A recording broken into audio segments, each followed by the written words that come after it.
प्रतिरोध का स्वर नवंबर 2024। शीर्षक पंजाब धीमी खरीद और अनाज के उठान में सुस्ती से किसान परेशान। मुख्य पाठ। पंजाब सरकार के 1 अक्टूबर से खरीद जारी होने के दावे के बावजूद खरीफ फसल का उठान नहीं हो रहा था। बाजारों में अनाज के बड़े ढेर लगे हुए थे। ऐसी स्थिति ने एसकेएम को पंजाब सरकार से उलझने पर मजबूर कर दिए। एसकेएम ने इस स्थिति से निपटने की कोशिश की और 7 अक्टूबर को ही पंजाब के मुख्यमंत्री से मिलने का फैसला किया था। 7 अक्टूबर को एसकेएम के 2 प्रतिनिधि मुख्यमंत्री आवास पहुंचे और उनसे मिलने की मांग, लेकिन पुलिस अधिकारी टालमटोल करने लगे। एसकेएम ने उनके घर के सामने धरने पर बैठने की धमकी दी। तब सीएम को मुलाकात के लिए राजी होना पड़ा, लेकिन मुलाकात का स्थान पंजाब भवन तय किया गए। कृषि मंत्री अधिकारियों के साथ पंजाब भवन आए और धान की फसल की खरीद कुशलतापूर्वक करने का वायदा किए। लेकिन एसकेएम ने सीएम द्वारा एसकेएम से मिलने की प्रतिबद्धता के उल्लंघन पर अपना विरोध दर्ज कराया और खरीद शुरू होने तक पंजाब भवन में विरोध प्रदर्शन शुरू कर दिए। अंततः राज्य भर की कई अनाज मंडियों में खरीद शुरू हो गई और इसलिए एसकेएम ने उसी देर शाम से विरोध वापस ले लिए। 13 अक्टूबर को चक्का जाम। खरीद शुरू हुई लेकिन अटक गई।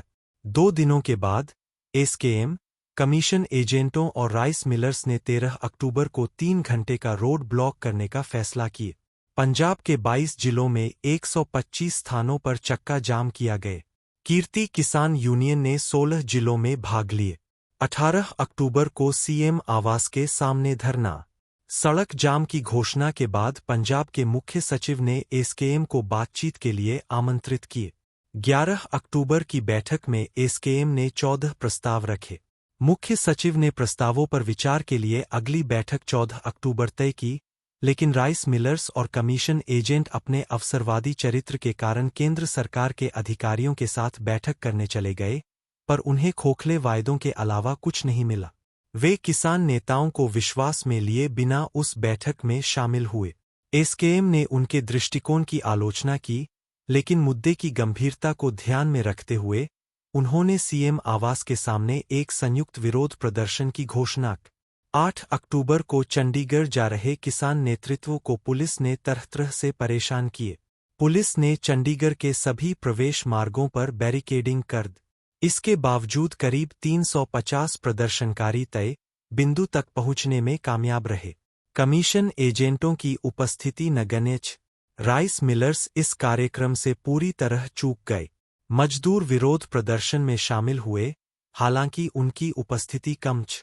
जब प्रदर्शनकारियों ने सीएम आवास की ओर मार्च किया तो पुलिस ने उन्हें रोक दिया और 19 अक्टूबर को सीएम से मिलने का पत्र सौंपा।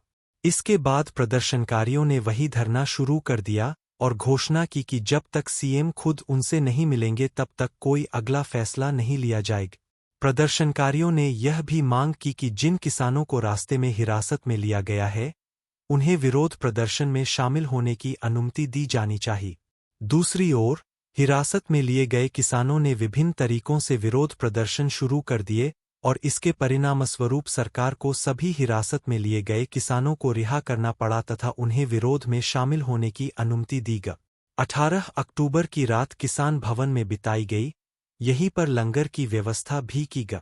19 अक्टूबर को सीएम, वित्त एवं खाद्य, नागरिक आपूर्ति मंत्री और खरीद से जुड़े अधिकारियों ने पंजाब भवन में एसकेएम के साथ बैठक। सीएम ने माना कि खरीद में कमियां हैं और उन्हें दूर करने का आश्वासन दिए।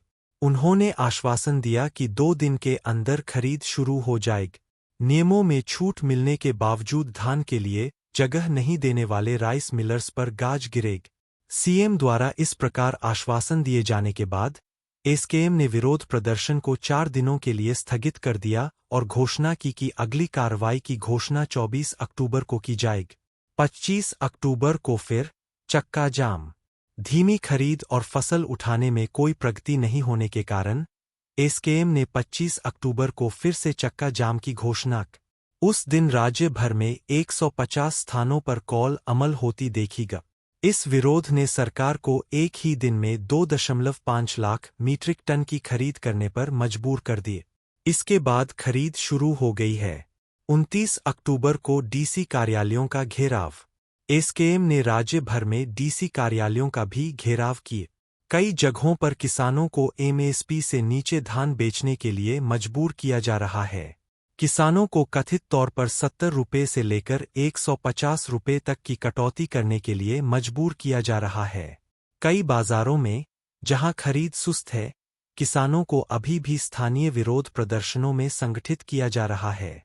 केंद्र और पंजाब सरकार के दावे की समय पर एक एक दाना खरीदने की योजना है, विफल हो गई है। मोदी सरकार की ऐतिहासिक हार, जब उसे 3 कॉरपोरेट समर्थक कृषि कानूनों को वापस लेना पड़ा था, के कारण वह पंजाब और हरियाणा के किसानों को परेशान कर रही है।